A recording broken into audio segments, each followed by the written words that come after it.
Jason Show on this Wednesday. Jason will be right back as he joins us from home. Now, socializing is much different these days during the pandemic, with most of us staying connected through FaceTimes, Zooms, snail mail, everything.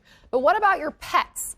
Joining us live to talk about pet socialization and much more is Dr. Eric Ruhland from the St. Paul Pet Hospital. Hey, Dr. Eric. Morning, Kendall. How's it going? It's going really well. I think so many people have been wondering this. We know a lot of dogs, cats have been adopted, fostered during this time when we've all been so lonely, but they're not getting socialized. Why and how is socialization so important for dogs? Really, in the beginning phases when they're learning, when their brain is essentially learning what should we be fearful from and what should I not be fearful from. They're learning that at a young age, and they're kind of taking all this information in. And especially when we have these rescue dogs that come into new houses, they've kind of gone through a lot. They sort of start to compartmentalize what is dangerous and what is not dangerous. And then they start to get feedback from their owners. And we may inadvertently be giving them feedback that maybe isn't useful at times. And I'll get back into this later, but this socialization aspect really teaches dogs how to behave and interact with each other. And they won't learn that just in a vacuum. They need repetition to do this. And so that's why the socialization and getting dogs to learn that, hey, I don't just run up to my buddy and bite them by the ear. I can run up to my buddy and smell them, and then we can run around and chase each other, and that's what we do. And they don't know that unless they go through repetition. They don't intrinsically just know it. Right, exactly. And because I know that when we got our puppies, we went to classes so they could meet other dogs. Right now, though, they can't do that. They don't have other dogs to play with. Can they feel lonely like we can if we don't have humans to interact with?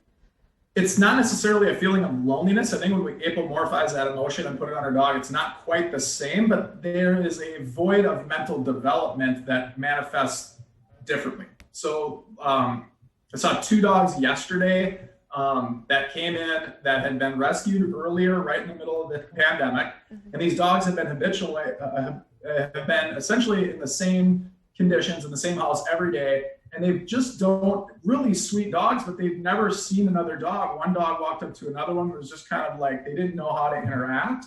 And they just lack, it's not that they feel loneliness, there's just a lack of ability to process all of this. You know, when you think about, Kendall, when you think about 2 people coming together, there's a heightened state of anxiety. I don't know how you're going to interact. I don't know how, anytime that happens, and whether it's palpable and whether we feel it or not is different. But these dogs start to manifest it because they don't know how to interact. They don't necessarily feel loneliness because they're so bonded to their owner, but they're just lacking that ability. Well, what can we do to help them out with this, especially with so many things being closed right now? Yeah, I mean, that's the biggest challenge. I mean, our hospitals right now, it's why I'm wearing my jacket right now. Our doctors and our staff are in and out doing curbside pickup. It's like a lot of the hospitals throughout Minnesota, and depending on what Governor Walz is going to say tonight about what our restrictions are, that could go on longer. But how do we do this? So the best socialization that we can do for young puppies and young dogs is in a space that's enclosed, where we know that we're not going to have a runaway situation, but a situation where 2 dogs can greet and meet each other, but they feel like they can get away from each other, but they're not going to run away. And by that, I also mean, you should never really socialize dogs with 2 leashes tied to each dog, because when you have a leash on a dog, the leash reminds the dog that I can't run away. I'm tethered here. I can't move away from this situation. So when I've got an 800-pound gorilla running at me, let's say I'm a little Chihuahua or I'm a little small puppy, and I've got, I'm 10 pounds and there's an 80-pound Labrador Retriever running at my face. Literally, that's like to me, that's like an 800-pound gorilla. And if I'm tethered to this leash, I can't get away from it. So that's really nerve-wracking. And I'm going to become extremely, not only nervous of the situation, but nervous of this leash. And that will perpetuate that. So socialization, if you can, like in someone's backyard that we know, you can stay distance from people and still socialize dogs in the backyard in an area that they can run around and they don't feel like they're going to be, that they're limited in where they can go. And in that space, so that we can make that observation and we can watch. And one thing to do with these puppies too is not to coddle them. You shouldn't pick up a puppy every time they run underneath your feet and they're trying to figure things out. That just teaches the dog to be more nervous. You're giving them positive reinforcement for being nervous. I see a lot of conditions where the dog runs underneath people's feet, or the dog runs back to the owner, and we start to immediately give feedback, positive feedback, by touching them and telling them it's okay. That's different than giving them reinforcement or just calming them. That's different than giving them positive reinforcement for being nervous, if that makes any sense. But we want to be in an outside space so they have plenty of area that they can move around, but they're still contained, but they're not on a leash, and we can observe them and be close. Yeah, the not on the leash thing, very important. I know I have a leash aggressive dog, and it is very different when she's off or on the leash. So that is important. Yeah. I have seen how's your scheduling episodes going? Have you done any more of those? Okay, do we have to bring up the scheduling episode? That was, by the way, something we never talk about again, Dr. Eric. Okay, sorry, we won't bring it up. Well, if you want to see that, you can watch it on Fox 9. Anyway, Dr. Eric. I've seen it. Oh, thank you. Anyone at home wants to see it, just don't. Hey, we'll be right back with Dr. Eric. We've got much more talking Thanksgiving and the holidays coming up next. Stay with us.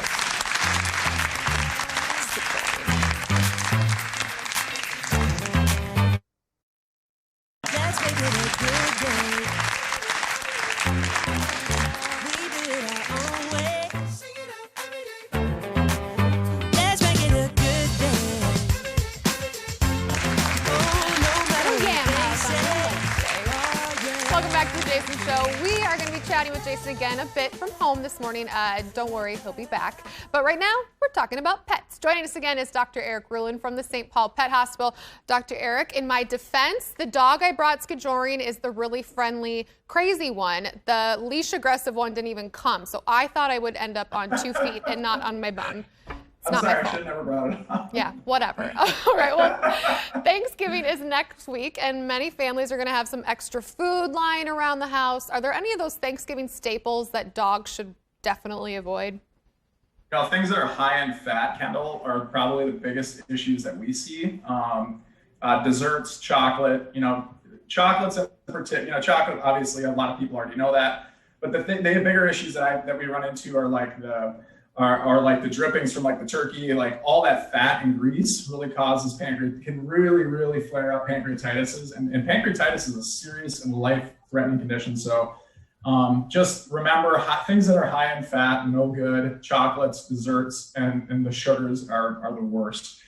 Things that are low in fat, like veggies and that kind of thing, that stuff's fine. Garlic, you should never really give dogs, don't eat raw garlic very often, but raw garlic and raw onions, if they're not cooked, can cause problems. But those are kind of the basics. That's the foundational, at least the foundation I tell people all the time when we're going places. Okay, well, I'm just saying my dogs, I've tried to feed them I've tried to feed them cats. I've tried to feed them carrots. They never liked it. How about cats? Speaking of how my dogs apparently have tried to eat cats. Cats kind of follow the same rules too. Okay. Nothing really high in fat. Cats typically aren't, although they're perusing around in the kitchen, they're typically not that, I'm not going to just go ahead and admit that cats are smarter, but they're usually a little more selective about what they're going to be intaking. Normally with cats, in the holiday season, there's things like foreign materials like tinsels and those kinds of things we worry about. But in general, for the cats, kind of the same principles apply. Not a lot of high fat, items that they shouldn't be eating. And again, they're usually a little more fastidious and a little smarter about that stuff. You heard it here. The cats are a little smarter than the dogs. Now, a common problem for dog owners is begging at the dinner table. My sister just got a dog, and he is big. He's a big terrier, and he loves to get up there on that counter. It's difficult. What are some tips to help stop that?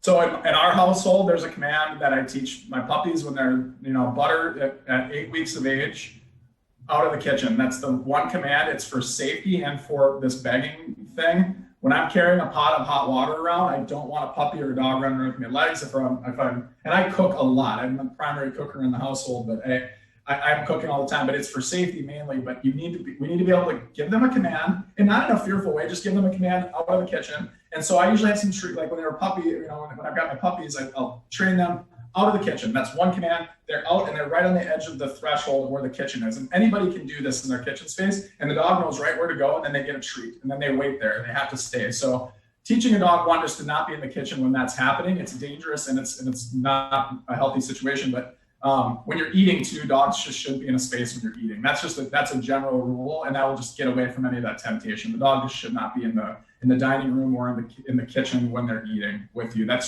There needs to be some structure there. That's just the easiest way to avoid it. Okay, I know my sister's trying the shaker thing where you've got the plastic bottle with the quarters in it. Is that something that has worked? If they're really bad and really doing this and you haven't gotten them as a puppy?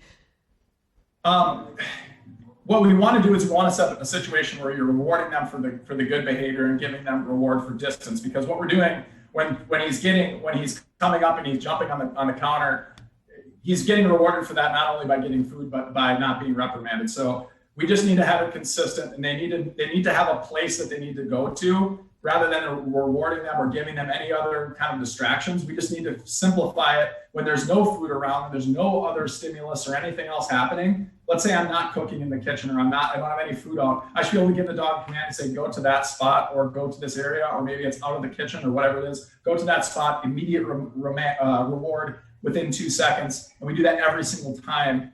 So rather than trying to punish them, we're trying to counter condition them, pardon the pun, get them to a spot where we can reward them and be as excited about rewarding them for that than the opposite. A lot of people punish a dog, or like they get upset because they're doing something. Well, rather than doing that, be excited about teaching them something different that will just sort of break that cycle. Does that make sense? Makes sense. Treats are the magic word around our house. Well, Dr. Eric Ruhland, thank you so much for joining us. And hey, have a really great Thanksgiving. Thanks, you guys. And I want to really thank all of our healthcare providers that are dealing with all of the COVID stuff right now, all of our teams. I want them just to pop in and say hi for 1 second. So they're right in the middle doing some things. Come on in. This is just part of our staff coming in this morning. We've had all of our teams that had to split up and we're isolated from each other. So I have not actually seen any of my other team members other than these guys. And we're broken into teams, and I just want to say these guys mean the world to me and to us and to the rest of the veterinary community in Minnesota. They're working so hard, and there are people and teams like this all over the state that are just giving everything they got, and it means the world to us. Absolutely. Well, hi guys, happy Thanksgiving to all of you, and yes, all of us, the Jason Show. Thank you for all you do for all of our pets. We love you guys. Thank you. Hey, for more information, head to stpaulpet.com. That was a fun surprise.